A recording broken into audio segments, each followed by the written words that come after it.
یہ میرے نبی کے اخلاق ہیں۔ 20 سال جنہوں نے قتل کے منصوبے بنائے، قتل کے منصوبے مکہ والے، جب آپ مکہ میں فاتحانہ داخل ہوئے، ابو سفیان سب سے زیادہ آپ کو دکھ پہنچانے والوں میں پیش تو آپ نے ابو سفیان کو عزت دی۔ جو ابو سفیان کے گھر میں داخل ہوگا اس کو کچھ نہیں کہا جائے گا۔ آپ تو ابو سفیان کو بلا کے سولی پہ لٹکاتے، اور آپ کہہ رہے ہیں جو ابو سفیان کے گھر میں جائے گا اسے کچھ نہیں کہا جائے گا، جو بیت اللہ میں ہوگا اسے کچھ نہیں کہا جائے گا۔ سارا مکہ سامنے، آپ یوں بیت اللہ کا دروازے پر یوں دونوں ہاتھ ایسے ٹکا کے کھڑے تھے، پھر آپ نے کہا میں کیا کروں گا اب تمہارے ساتھ؟ تو سہیل بن عمر نے کہا آپ کریم ہیں، کریم کے بیٹے ہیں، تو آپ نے کہا جاؤ میں نے معاف کیا۔ یہ اخلاق آج مٹ چکے ہیں، مردوں سے، عورتوں سے، علم والوں سے، خانقاہ والوں سے، تبلیغ والوں سے، سب زیرو ہوئے پڑے ہیں۔ جب تک یہ اخلاق زندہ نہیں ہوتے اسلامی زندگی قائم نہیں ہو سکتی، اسلامی معاشرت قائم نہیں ہو سکتی، اور دین دو چیزوں سے آگے پھیلتا ہے، ایک دعوت اور ایک اخلاق۔ دعوت اور اخلاق، دعوت اور اخلاق۔ دعوت نہیں ہوگی تو اخلاق وہیں پڑے رہ جائیں گے، اخلاق نہیں ہوگے تو دعوت کوئی قبول نہیں کرے گا۔ میرے نبی نے کتنے معجزے دکھائے مکے میں، نہیں کلمہ پڑھا۔ بدر میں ان کے 70 مارے گئے، فرشتوں کو دیکھا، جبریل کے گھوڑے کی آواز سنی، کلمہ نہیں پڑھا۔ خندق میں شکست ہوئی، کلمہ نہیں پڑھا۔ پانی نکلتے دیکھا انگلیوں سے، کلمہ نہیں پڑھا۔ ایک بکرے کا ایک بازو پکایا، ایک بازو بکرے کا، ایک اگلا جو بازو ہوتا، اور 40 آدمیوں نے کھانا کھایا اور ایک بوٹی کم نہیں ہوئی، ایک بوٹی کم نہیں ہوئی، کلمہ نہیں پڑھا۔ لیکن جب میرے نبی نے کہا جاؤ معاف کیا تو سارے ہی کلمہ پڑھ گئے کہ واقعہ یہ اخلاق نبی کے ہو سکتے۔ حنین کی جنگ میں جب بھاگے لوگ، شکست ہوئی، تو ایک صحابی کا بھاگتے ہوئے پاؤں ہمارے نبی کے پاؤں پر آیا، جوتا سخت تھا، تو آپ نے کہا اوجعتنی، اور آپ کے ہاتھ میں چھڑی تھی، آپ نے اس کو یوں ماری تو اوجعتنی، ارے تو نے مجھے کتنا زیادہ درد پہنچایا، دکھ پہنچایا۔ وہ بیچارے پگھل کے رہ گئے اور پریشان ہو گئے، اور فرماتے ہیں سارا دن میں پریشان، ساری رات پریشان کہ اللہ کے نبی کو میں نے تکلیف پہنچائی، اب میرا کیا بنے گا؟ اگلا دن ہوا تو اعلان ہو رہا تھا بھائی جس کا پاؤں نبی کے پاؤں پہ آیا تھا اس کو اللہ کے نبی بلا رہے ہیں۔ تو صحابی کہنے لگے میں نے سمجھا بس اب میری تو دنیا بھی گئی اور آخرت بھی گئی، اب میرے اوپر کیس بنے گا اور مجھے ڈانٹ ڈپٹ بھی ہوگی، میرا کتنا بڑا گھاٹا نقصان ہوگا۔ یہ حاضر ہوئے ڈرتے ڈرتے، تو آپ نے فرمایا میرے بھائی کل میں نے تمہیں چھڑی ماری تھی، وہ مجھے معاف کر دینا، اور یہ 80 اونٹ تمہیں ہدیہ دیتا ہوں، 80 کیملز یعنی 80 پراڈو، 80 رینج روور کا یہ میری طرف سے تمہیں ہدیہ ہے۔ وہ حیران پریشان، یہ میرے نبی کے اخلاق ہیں، یہ میرے نبی کے اخلاق ہیں۔ کانٹے بچھانے والی نے 4 دن آنا چھوڑ دیا، بیمار ہو گئی تھی، تو ہم نے کہا کیا بات ہے، ہمارے راستے میں اب کانٹے کوئی نہیں ہیں؟ کہا جی وہ بیمار پڑی ہے جو کانٹے بچھاتے تھے، تو آپ اس کے گھر چلے گئے، ماں جی خیریت تو ہے، آپ ٹھیک تو ہیں؟ کہا بیٹا مجھے کلمہ پڑھا دے، بس تیرے اخلاق نے مجھے فتح کر لیا ہے۔ میرے بھائیوں یہ چیپٹر بھول چکے ہیں، بھول چکے ہیں، بھول چکے ہیں۔ جب تک یہ چیپٹر زندہ نہیں ہوگا زندگی اسلامی نہیں بنے گی، معاشرہ اسلامی نہیں بنے گا، اور آگے قوموں کے لیے اسلام کا دروازہ نہیں کھلے گا۔ ہمیں معاف کرنا آتا ہو، ہمیں گالی دینے والے کو دعا دینا آتا ہو، غیبت کرنے والے کی تعریف آتی ہو، اور غیبت کرنے سے، غیبت سننے سے اپنے آپ کو ایسے بچاؤ جیسے زہر سے بچاتے ہو، اسے آگ سے بچاتے ہو۔ ایک دوسرے کو نفرت کا بول نہ بولو ورنہ ساری زندگی تباہ و برباد ہو جائے گی۔ میرے رب کی قسم، میرے نبی نے کہا ایک زبان کا بول انسان بولتا ہے اور جہنم کی گہرائیوں میں گر جاتا ہے، اور ایک زبان کا بول انسان بولتا ہے اور جنت کے درجات پر چڑھ جاتا ہے۔ یہ زبان بہت طاقتور چیز ہے، میں ہر بیان میں اس کو دہرا رہا ہوں کہ جتنا یہ عمل ختم ہو چکا ہے اتنا کوئی عمل بھی نہیں ختم ہوا ہے۔ میرے نبی نے فرمایا معاذ تمہیں سارے دین کا خلاصہ بتاؤں؟ معاذ الا انبئک بمیلاک ھذا کلہ، میں تمہیں پورے دین کا خلاصہ بتاؤں؟ کون معاذ؟ کون معاذ جس کے ہاتھ میں علماء کا جھنڈا ہوگا؟ کون معاذ؟ میں ابھی مئی میں ان کے اردن اجتماع میں گیا، آگے ان کے اربد میں گئے، آگے وہاں ان کا مقبرہ ہے 18 کلومیٹر. میں گیا، کمرے میں داخل ہوا تو سارا کمرہ خوشبو سے مہک رہا تھا. اور مجھے ایک شخص نے بتایا یہ خوشبو 24 گھنٹے یہاں آتی رہتی ہے. جن کو 18 ہجری میں انتقال ہوا، 1417 سال ہو گئے مرے ہوئے، اور قبر سے خوشبو آ رہی، خوشبو آ رہی، خوشبو آ رہی. اس آدمی کو سمجھایا کیسے اور بتایا کیا؟ معاذ تمہیں سارے دین کا خلاصہ بتاؤں؟ کہ جی بتائیں. تو آپ نے یوں کیا، اپنی زبان نکالی اور اس کو پکڑا انگلی سے، کہا کف ھذا، معاذ اس زبان پہ قابو پا جا، یہ پورا دین ہے. یہ زبان آج کھل گئی ہے، کھل گئی ہے. لقمان علیہ السلام کا فرمان ہے، بیٹا میں چپ رہنے پہ کبھی نہیں پچھتایا، میں ہمیشہ اپنے بول پہ پچھتایا ہوں. معاذ نے کہا یا رسول اللہ زبان کے بول پہ پکڑ ہوگی؟ کہ تیرا بھلا ہو جائے معاذ، سب سے زیادہ جہنم میں دھکا دینے والی زبان ہوگی. اور ایک صحابی ہیں ابو دجانہ. کون ابو دجانہ؟ السابقون الاولون من المہاجرین والانصار، اس میں پہلی صف کے صحابہ. کون ابو دجانہ؟ جب آپ حج پر گئے تو اپنی جگہ مدینے کا امیر ابو دجانہ کو بنائے. ابو دجانہ حج میں شریک نہیں ہوئے، کہ آپ نے اپنی جگہ ان کو اپنا نائب بنا کے وہاں کھڑا فرمایا ابو دجانہ میری جگہ پر مدینے کا امیر ہے. یہ وہ ابو دجانہ ہیں. کون ابو دجانہ؟ جو جنگ بدر سے لے کر آخری حج تک ہر سفر میں شریک ہیں، ہر سفر میں شریک ہیں. ان کی ایک بات میں بتانا چاہتا ہوں، پہلے تھوڑی سی ان کی ہسٹری بتانا چاہتا ہوں. کون ابو دجانہ؟ احد کی جنگ میں آپ نے تلوار اٹھائی، کہ اس تلوار کو کون لے گا؟ کئی صحابہ کھڑے ہو گئے. آپ نے کہا اس تلوار کا حق کون ادا کرے گا؟ سارے بیٹھ گئے. 3 آدمی کھڑے رہے، ایک زبیر بن عوام، ایک عمر بن خطاب، ایک ابو دجانہ. ان کا نام ہے سماک بن خرشنہ. سماک بن خرشنہ ان کا نام ابو دجانہ سے مشہور ہے. تو آپ نے تلوار نہ عمر کو دی، نہ زبیر کو دی، ابو دجانہ کو دے دی. تو عمر رضی اللہ عنہ نے تو محسوس نہیں کیا، حضرت زبیر نے محسوس کیا کہ اس کو کیوں دی، مجھے کیوں نہیں دی؟ میں مہاجرین میں سے ہوں، میں پھوپھی کا بیٹا ہوں، میں اس سے دلیری میں کم نہیں ہوں. بلکہ حضرت زبیر کی دلیری کی تو دھاک تھی، جدھر سلوار چلتی تھی کاٹتی چلی جاتی تھی. کہنے کہ میں دیکھوں گا یہ کیا کرتا ہے. تو ابو دجانہ کے پیچھے پیچھے زبیر ہو لیے. تو ابو دجانہ نے جو حملہ کیا تو 3000 کا لشکر تھا، اس کو چیر کے پار نکل گیا، پورے لشکر کو کاٹ کے پار نکل گیا. اور آگے عورتیں کھڑی تھیں جو مکے کے لشکر کو تیار کر رہی تھیں. نحن بنات طارق نمشی علی النمارق مشی القتل بوارق المسک فی المخالق المسک فی المفارق والضر فی المخالق ان تقبلوا نعانقی وتدبروا نفارقی فراق غیر وامقی. یہ گانا گا رہی تھی اور ان کو تیار کر رہی تھیں. تو جب ابو دجانہ کی تلوار نظر آئی تو سب بھاگی. ہندا پکڑی گئی تو آپ نے یوں اپنی تلوار ہندا کے سر پر رکھی، انہوں نے چیخ ماری، تلوار ہٹا دی. تو زبیر پیچھے پیچھے کہ یہ کیا کیا؟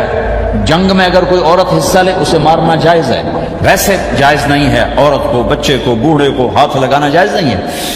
تو انہوں نے کہا تلوار کیوں نہیں چلائی؟ کہا میرے محبوب کی تلوار ہے، عورت کے خون سے رنگین کر کے اس کی شان نہیں گھٹانا چاہتا، یہ میرے نبی کی تلوار. پھر واپس ہوئے، پھر اٹیک کیا اور پھر مجمع کو چیر دیا. سامنے ایک آدمی آ رہا تھا ہاتھی کی طرح، اتنا لمبا موٹا تازہ. تو زبیر کہنے لگے میرے جی میں آیا کبھی اس کی ٹکر ہونا، پھر میں دیکھوں ابو دجانہ کیا چیز ہے. تو اللہ کا کرنا ایسا ہوا ابو دجانہ دونوں آمنے سامنے ہو گئے. تو وہ ایسے شاہ سوار تھے کہ دونوں طرف کے لشکر ذرا تھم گئے اور وہ دونوں بھڑ گئے. ابو دجانہ کے اپنے جوہر، اس پہلوان کے اپنے جوہر، غبار اٹھا، مٹی اٹھی، اور اس کی اپنی طاقت، ان کی اپنی طاقت. انہوں نے ابو دجانہ کو اس نے زخمی کر دیا. ابو دجانہ نے جو جوش میں آ کے ماری تلوار، اس کو لگی یہاں، تو اتنی طاقت سے لگی کہ اس کے نیچے اتر کر 2 ٹکڑوں میں تقسیم کر دی. ماری تو ایک حصہ ادھر، ایک حصہ. پھر یوں دیکھا اور اپنے چہرے سے لوہی کی ٹوپی اتاری. کما ترا انا ابو دجانہ، کیا دیکھ رہے ہو؟ میں ہوں ابو دجانہ. تلوار صحیح لی ہے میں نے، غلط نہیں لی. یہ ابو دجانہ ہیں. اور جب شکست ہو گئی احد کی جنگ میں اور پھر 10-12 آدمیوں نے آپ کو گھیرے میں لیا ہوا تھا، ان میں ایک ابو بکر تھے، عمر تھے، علی تھے، طلحہ تھے، زبیر تھے، سعد بن ابی وقاص تھے، اور سہل بن حنیف تھے، عبادہ قتادہ بن نعمان تھے، اور ابو دجانہ تھے رضی اللہ تعالی عنہم، ان میں سے ایک ابو دجانہ بھی تھے۔ اور یمامہ کی جنگ میں ابو دجانہ شہید ہوئے، یمامہ کی جنگ میں شہید ہوئے۔ یہ ابو دجانہ کی تھوڑی سی سیرت آپ کے سامنے آئی ہے۔ اس کے بعد اب آپ ان کے قول کو سنو تاکہ اس کا وزن آپ کے سامنے آئے۔ یہ بدر کے شریک ہیں، اللہ کے نبی نے کہا بدر کا صحابی جو مرضی کرے بخشا گیا۔ یہ صلح حدیبیہ کے شریک ہیں، اللہ نے قرآن میں کہا لقد رضی اللہ، میں ان سے راضی ہو گیا۔ یہ صحابی ہیں، اللہ نے کہا کلا وعد اللہ الحسنی، اے میرے نبی تیرے ہر صحابی کے لیے جنت کا وعدہ ہے۔ اور اب یہ کیا کہتے ہیں؟ یہ کیا کہتے ہیں لوگو؟ ان ارجع عملی انت، لوگو میرے پاس ابو دجانہ، میرے پاس بخشش کا سب سے بڑا عمل جانتے ہو کیا ہے؟ بدر نہیں، احد نہیں، حدیبیہ نہیں، خندق نہیں، خیبر نہیں، فتح مکہ نہیں، آخری حج نہیں۔ کیا ہے؟ کیا ہے لوگو؟ ان ارجع عملی عندی، میرے پاس آخرت میں بخشش کا سب سے بڑا عمل بس ایک ہے کہ ما آذیت احدا بلسانی، میں نے اپنی زبان سے کبھی کسی کو دکھ نہیں پہنچایا۔ ولا اجد فی قلبی غلا لاحد، اور میرے دل میں کسی کے لیے بغض کوئی نہیں ہے، بس یہ میری بخشش کا عمل ہے۔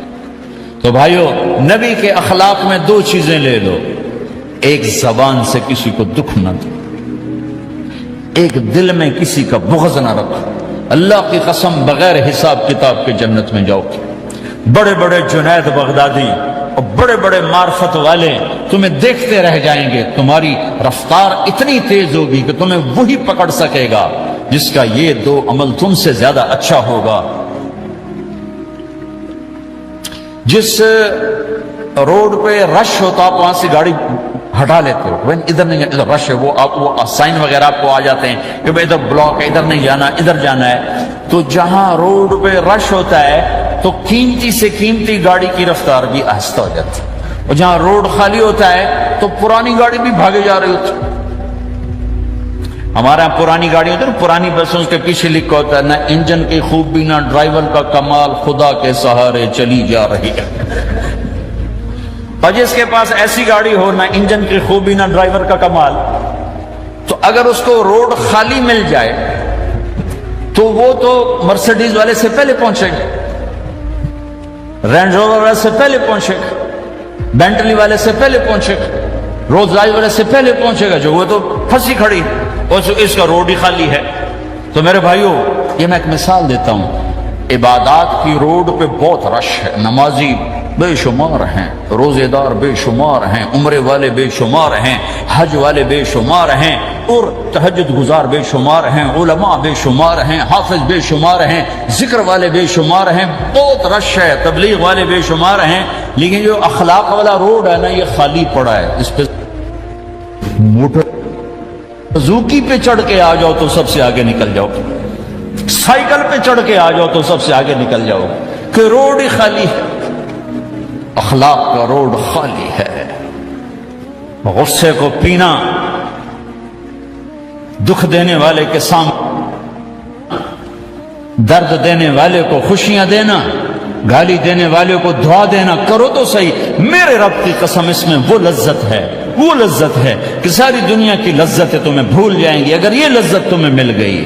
بیجا ایام کی تلخی کو بھی ہنس کے ناصر، غم کے سہنے میں بھی قدرت نے مزہ رکھا ہے۔ اپنے لہو کے گھونٹ پی، زخم پہ زخم کھا کے جی، آہ نہ کر لبوں کو سی، عشق ہے دل لگی نہیں، سینے پہ تیر کھائے جا، آگے قدم بڑھائے جا، یعنی زبان حال سے کہہ دے کہ ہاں ستائے جا۔ آج اخلاق کوئی نہیں ہے، میں تو روتا پھرتا ہوں۔ تبلیغ میں نکلو نکلو نکلو، خانقاہوں میں ذکر ذکر ذکر، اور مدرسوں میں فقہ فقہ فقہ۔ کوئی تو اس سبق کو بھی، یا اور بھی دکھ ہیں زمانے میں محبت کے سوا، راحتیں اور بھی ہیں وصل کی راحت کے سوا۔ جس دن امت کے اخلاق زندہ ہوئے، آپ اسلام کی بہار دیکھو گے۔ اگر اپنے گھر میں خوشیاں لانا چاہتے ہو تو اللہ کی قسم بڑے گھر سے نہیں آئے گی، کوئی 5 لاکھ پاؤنڈ کی گاڑی سے خوشی نہیں آئے گی، کوئی بہت بڑا عالی شان بنگلہ بنانے سے خوشی نہیں آئے گی، تمہارے اخلاق سے گھر میں خوشی آئے گی۔ اگر بیوی کا سلوک تمہارے ساتھ اچھا ہے، تمہارا سلوک بیوی کے ساتھ اچھا ہے، اس گھر میں خوشی ہے۔ بیوی کا بول بدتمیز ہو تو خامند کی زندگی برباد، خامند کا بول بدتمیز ہو تو بیوی کی زندگی برباد، اولاد بد اخلاق ہو تو ماں باپ کی زندگی برباد، ماں باپ میں سختی ہو تو اولاد کی زندگی برباد، بھائی میں بول میں سختی ہو تو بھائی کی زندگی برباد، بہن بھائیوں میں سختی ہو تو بہن بھائی کی زندگی برباد، نیبر کے ساتھ سختی ہو تو نیبر کی زندگی برباد۔ میرے نبی نے فرمایا ما آمن بی من بات شبعان و جارہ جاعے، وہ میرے اوپر ایمان لایا ہی نہیں جو خود پیٹ بھر کے کھائے اور پڑوسی بھوکا ہو۔ واللہ لا یؤمن واللہ لا یؤمن واللہ لا یؤمن، 3 دفعہ اللہ کی قسم ایمان والا نہیں، اللہ کی قسم ایمان والا نہیں، اللہ کی قسم ایمان والا نہیں۔ کون یا رسول اللہ؟ الذی لا یأمن جارہ بوائقہ، جو پڑوسیوں کو تنگ کرے وہ ایمان والا نہیں ہے۔ میرے بھائیوں یہ چیپٹر مٹ چکا ہے، کہیں نہیں دیکھنے کو ملتا ہے۔ ایسا نہیں کہ دنیا خالی ہو گئی ہے، لیکن 1 کروڑ میں 1 ملا تو کیا ملا، 1 کروڑ میں بھی 1 نہیں ملتا۔ میں بڑے لمبے سفر کر کے اس نتیجے پر پہنچا ہوں کہ 1 کروڑ مسلمان اکٹھے کروں، اس میں لاکھوں تہجد گزار ہوں گے، لاکھوں 5 وقت کے نمازی ہوں گے، اس میں لاکھوں عمرے حج کرنے والے ہوں گے، اس میں لاکھوں علماء حفاظ ہوں گے، لیکن شاید اخلاق والا ایک بھی نہ۔ اپنی زندگی کو اگر سکھ دینا ہے، چیزوں کے پیچھے نہ دوڑو، اخلاق بناؤ۔ مقدر کی چیزیں ملیں گی، کمائیوں میں حلال لاؤ، حرام سے بچو، سچ پہ آؤ، جھوٹ سے بچو، دھوکہ نہ دو کسی کو، ورنہ زندگی ویران ہو جائے گی۔ ٹیکس بچانے کے لیے جھوٹ نہ بولو، ورنہ دل کالا ہو جائے گا۔ جھوٹ پیسے کی خاطر، لعنت ہے اس دولت پر، لعنت ہے اس ملک پر۔ ہے کیا مثالیں اس امت نے قائم کی ہیں، اچھوں سے برے، بروں سے اچھے ہمیشہ پیدا ہوتے چلے آئے۔ یزید فاسق، فاجر، ظالم، 3 بر اعظم کی حکومت چھوڑ کے مر رہا ہے، 34 سال کی عمر، اور بعض آتا ہے 38 سال کی عمر، 40 سال کو نہیں پہنچا، 40 سال سے پہلے مر گیا۔ اس کا بیٹا معاویہ بن یزید رضی اللہ تعالیٰ عنہ، 3 بر اعظم کی حکومت، 3 بر اعظم کی حکومت، 40 دن حکومت کی، 40 دن، پھر اپنے سارے خاندان کو اکٹھا کیا اور کہا دیکھو لوگو، جس حکومت کے نیچے حسین کا خون گرا ہو، میں اس حکومت پہ لعنت بھیجتا ہوں۔ یہ ہے تمہاری حکومت، جس کو مرضی دے دو، مجھے نہیں چاہیے۔ 3 بر اعظم کی حکومت چھوڑ دی، صرف 22 سال کی عمر میں، 22 سال کی بھرپور جوانی کی عمر میں حکومت کو لات مار دی۔ میں چند پاؤنڈ کے لیے سچ کو لات مار دوں؟ میں چند پاؤنڈ کے لیے انسانوں کو دھوکہ دوں؟ تو بھائیو سچ کے عادی بنو۔ بڑا عالی خلق ہے سچ بولنا، بڑے عالی اخلاق ہیں لوگوں کو نفع پہنچانا، لوگوں کے سامنے میٹھا بنو، کڑواہٹ اندر رکھو، مٹھاس تقسیم کرو، پوری دنیا میں دین زندہ ہوگا۔ اس نقل و حرکت، یہ دعوت کی نقل و حرکت، میں بولٹن میں آج سے 31 سال پہلے بھی آیا تھا، 20 آدمی نہیں اکٹھے کر سکے تھے ہم، سارے دن کے گشتوں کے بعد۔ ایک گرجا مسجد تھا اس وقت، تو ہم کو 50 آدمی اکٹھے نہیں کر سکے تھے۔ آئیے ہزاروں کا مجمع ہے، اس کے پیچھے پتہ نہیں کتنی محنتیں ہوئی ہیں، تب جا کر یہ رنگ بنا ہے، اس لیے کہ شکل بنی ہے، اس میں رنگ بھرنے کی ضرورت ہے، اور وہ ہے میرے نبی کے اخلاق، میرے نبی کی مبارک زندگی، جس میں درگزر، جس میں معاف کرنا، جس میں میٹھا بول، جس میں چھوٹا بن جانا اور دوسرے کو بڑا بنانا، جس میں سچ بولنا، جس میں دھوکے سے بچنا، یہ مسلمان کی شان ہے۔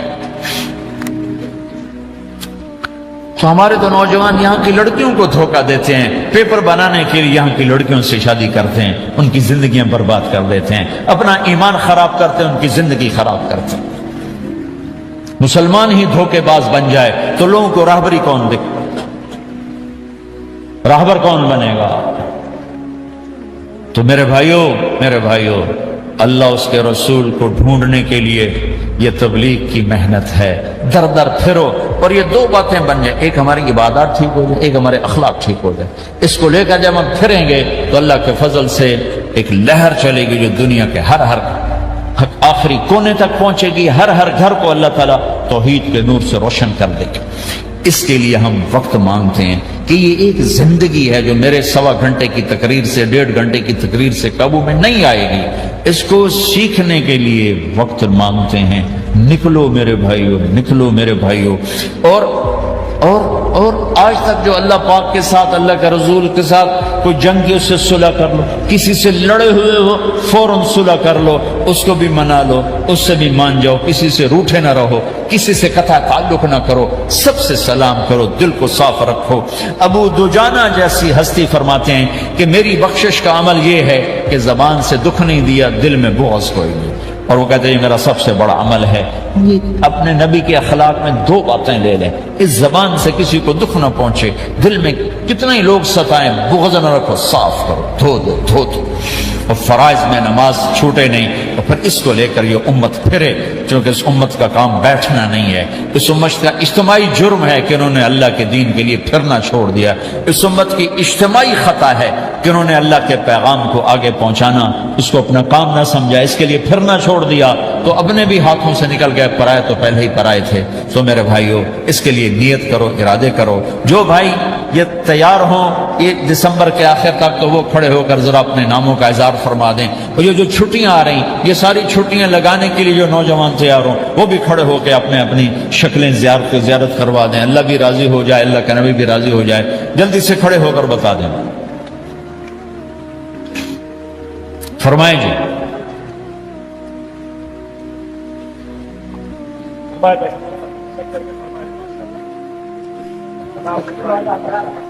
بولو بھائی،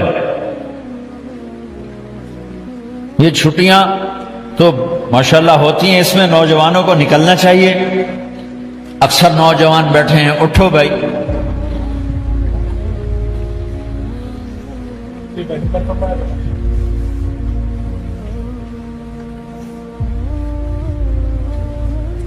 جلدی فرمائے بھائی، جلدی فرمائے، ایسے نہیں ہوگا، پہلے 4 مہینے دینا پھر سنوں گا۔ بیٹھ جاؤ، یہاں سوال نہیں کیا جاتا۔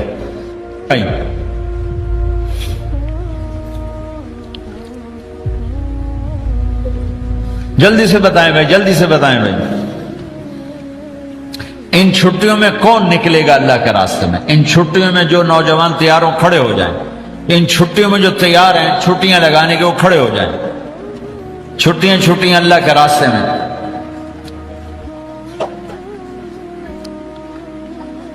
ہاں بھائی فرمائیں جی، فرمائیں جی بھائی۔ اور آپ کے لیے آسان کر دیتا ہوں، اس سال آج کیا تاریخ ہے بھائی؟ 22 نومبر۔ اگلے سال 22 نومبر تک اللہ زندگی رکھے، جو بھائی چلے 4 مہینے کے لیے تیار وہ کھڑے ہو جائیں، 1 سال کے اندر، 1 سال کے اندر انشاءاللہ ہم جائیں گے، وہ بھائی کھڑے ہو جائیں۔ 1 سال کے اندر انشاءاللہ ہم نے جانا ہے، ترتیب بنانی ہے، وہ کھڑے ہو جائیں۔ زندگی میں جو کہیں گے ہم نکلیں گے وہ بھی کھڑے ہو جائیں۔ چلو سارے بیریئر ہٹا دیتا ہوں، لو بھائی سب کی تشکیل ہو، بیٹھ جاؤ بھائی، ماشاءاللہ بیٹھ جاؤ بھائی، بیٹھ جاؤ بھائی، بیٹھ جاؤ بھائی۔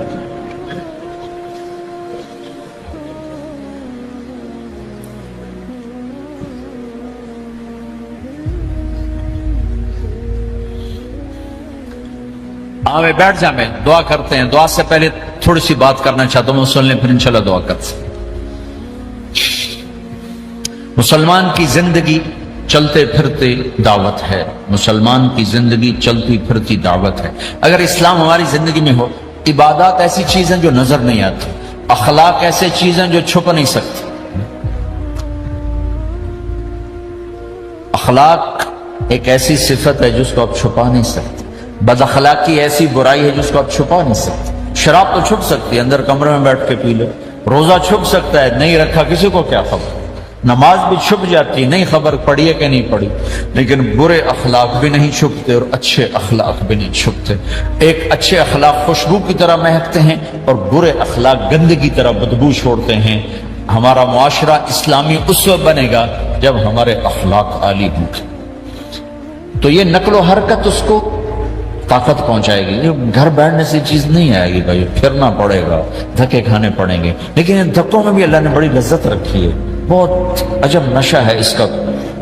جنید جمشید مجھے پہلی دفعہ ملا 97، جب وہ بہت بڑا اس وقت تھا، وہ لیجنڈ گلوکار، تو اس نے مجھ سے کہا کہ مولانا جس گلیمر کو پاکستانی نوجوان خوابوں میں دیکھتے ہیں وہ گلیمر مجھے فزیکلی حاصل ہے، لیکن میرے اندر اندھیرا ہے، روشنی نہیں، خالی ہے۔ کیوں؟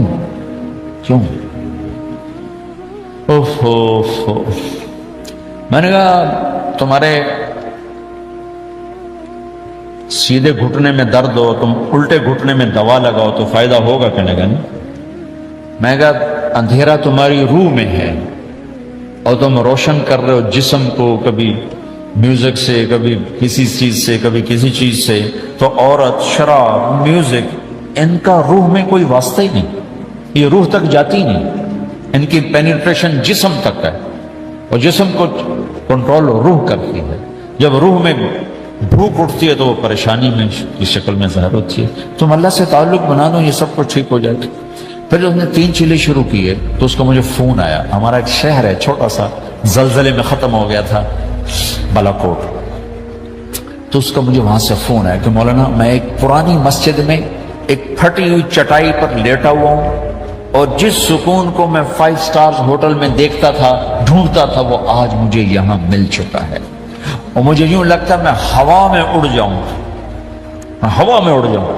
کیا ہوا کہ اللہ سے تعلق بنا اور روح میں سکون آ گیا، ٹھنڈک آ گئی۔ تو ایک گناہوں سے بچنا اور ایک فرائض کو پورا کرنا، ایک اپنے اخلاق کو ٹھیک کرنا، یہ چند ایک کام ہیں جو کر لے گا اللہ اسے آباد کر دے گا۔ جہاں ہو نماز نہ چھوٹے، رمضان آ جائے روزے نہ چھوٹے، زکوٰۃ فرض ہو جائے خوشی سے ادا کریں، اپنی کمائیوں کو حلال پہ لائیں، غلط کاغذات سے، غلط پیپر سے، غلط ہیرا پھیری سے پیسہ نہ بنائیں، یہ پیسہ تباہی کے سوا کچھ نہیں لاتا۔ اپنی حلال کمائی کرو، کہ میرے نبی کا فرمان ہے جو صبح سے شام تک حلال کمانے میں تھکتا ہے اس کے اس دن کے سارے گناہ معاف ہو جاتے۔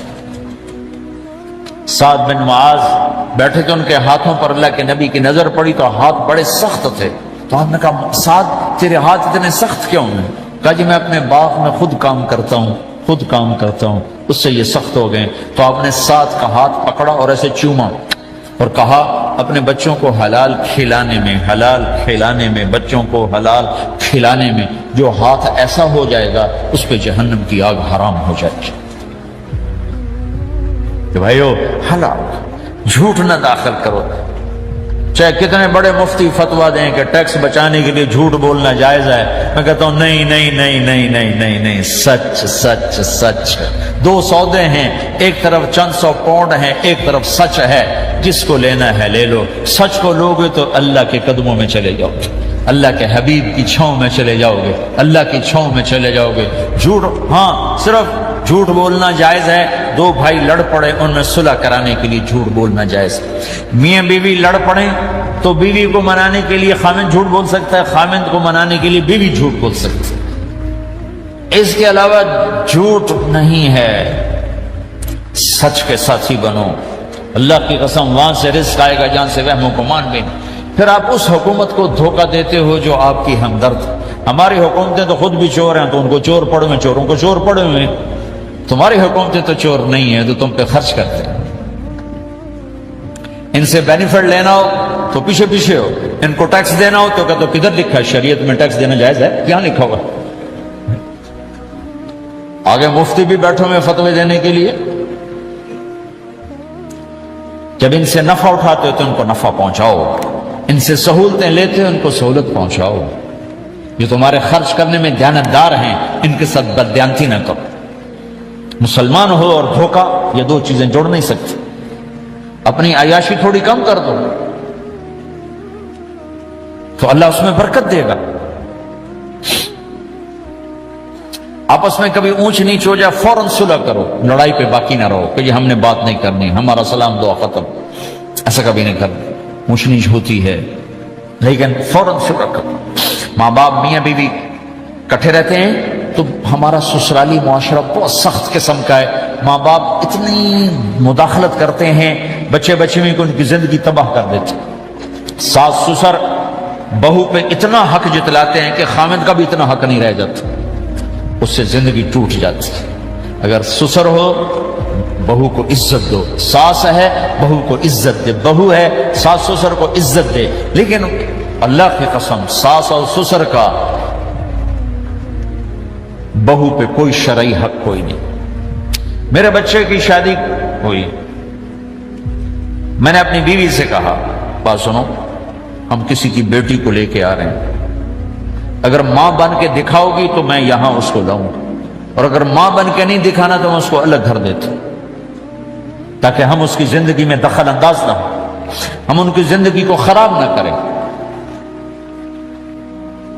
اگر کسی کے پاس الگ گھر دینے کی وسعت نہیں ہے تو وہ خود تو الگ ہو سکتا ہے کہ نہیں ہو سکتا. ایک ہی گھر میں رہتے ہیں، الگ گھر کی وسعت نہیں تو دونوں باہر نکل جاؤ، بچوں کی زندگی سے باہر نکل جاؤ. اپنا ان پر حاوی نہ کرو ورنہ آپ خود بھی برباد ہو جاؤ گے، ان کو بھی برباد کر دیں. کتنی طلاقوں کے پیچھے ساس اور سسر ہیں، کتنی طلاقوں کے پیچھے میاں بیوی کی آپس کی بدتمیزی ہے کہ اس ماحول میں برداشت کرنے کا رواج ہی ختم ہو گیا. برداشت نہیں کرنا، بڑا نقصان سہنا ہے، چھوٹا نہیں سہنا.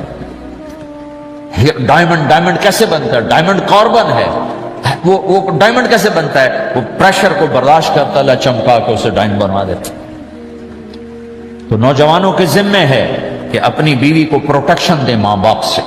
ماں باپ زیادتی کریں سامنے آ جائیں، ہاتھ جوڑیں، پاؤں پکڑیں، بدتمیز نہ ہوں کہ ابا جی میں آپ کا حکم، اب مجھے اس کہیں کیا کرنا ہے، اما جی اب مجھے فرمائیں میں کیا کرنا ہے، میرے ذمے ہے اس کے ذمے نہیں ہے. بیوی زیادتی کرنے لگے تو اس کے سامنے ہو جاؤ، دیکھو بیگم کہ تیرا میرا رشتہ ٹوٹ سکتا ہے، ماں باپ کا رشتہ ٹوٹ نہیں سکتا ہے.